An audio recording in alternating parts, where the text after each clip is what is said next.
Hey guys, I'm Jason and I want to talk to you guys today about whether or not you should get one of these budget fridges.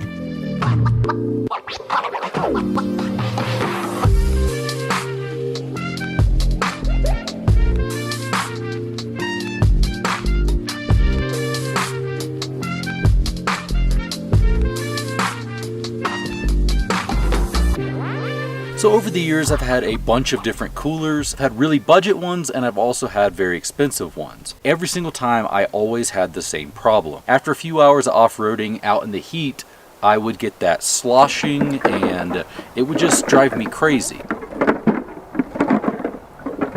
Not only that, but I would get the occasional soggy sandwich because the bag leaked and the water was sloshing around and it got in there. So I'd always see people with fridges and they would go with like a Dometic or something like that. And I just looked at the price tag and thought, I'm not really willing to pay $1,000, $1,500. So maybe you should look at something like this. I looked around and I found a budget cooler that I think is really great. And I've been using it for a while. This one is $375 at the time of filming. So that is half, maybe even a third the price of some of the coolers out there. If you're like me and you bought the Yeti or Orca or something like that and you spent, $300-400, I've had situations where I've ruined my food and got contamination. I've even gotten light food poisoning before because my food didn't stay at a low enough temperature. Well, if you went the Yeti route and you spent $300-400 and then you look at something like this, which is about the same price or cheaper for a whole fridge, well, I think you kind of notice that, well, maybe I paid a little bit more because the word Yeti was written on it. So let's say you've decided, okay, I do want to go with the fridge. So you start looking around and you see all these $1,000, $2,000 fridges, and you can't really tell what the difference between something like this and a Dometic is. So there was a time when there was only a few fridge brands, and the technology really hadn't gotten to the point where something like this was able to keep up with that. Well, it's been a few years now, and a lot of these have pretty similar compressors, if not the same compressors, as some of the big brands. So now there are plenty of fridge brands out there that are making pretty much the same product as one of the more expensive ones. Now you've got years of people testing these out. You've got reviews on Amazon, on any of these websites, whereas maybe in the past you really had to spend that extra money. You really don't anymore because something like this is actually going to be reviewed and tested. Take the time and you read reviews, you're going to get a pretty similar answer to what I'm giving you, that these are actually pretty good. So now I want to talk a little bit more about why I chose the SetPower 45S. So I've been running this fridge for about a month and some change now, and I've been really impressed. I've been a really big fan of these handles because I really like that they are spring-loaded, and I also just feel like they are very strong. I use these normally to latch on to these, but just for the purpose of this video, I took them off so you guys can see the faceplate. But normally I actually use these handles to strap and hold it down, and they've held up really well. So overall, I really like the construction of this in general. It's metal on the outside, and it actually has latches. Now I really like that it has latches because I've seen a lot of them where the lid just closes and basically, hopefully it doesn't come undone.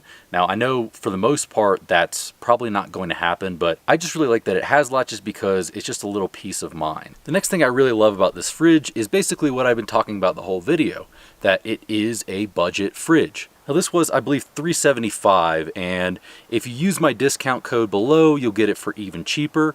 And similar ones just like this are going for $1,000. So I really love that I was able to find a budget fridge for my vehicle. A lot of people I see online are running these, $1,000 fridges, and basically this one is half of that, and I'm getting exactly the same thing that really anybody else is. So also another thing I really love about this is that it is a 47 quart fridge.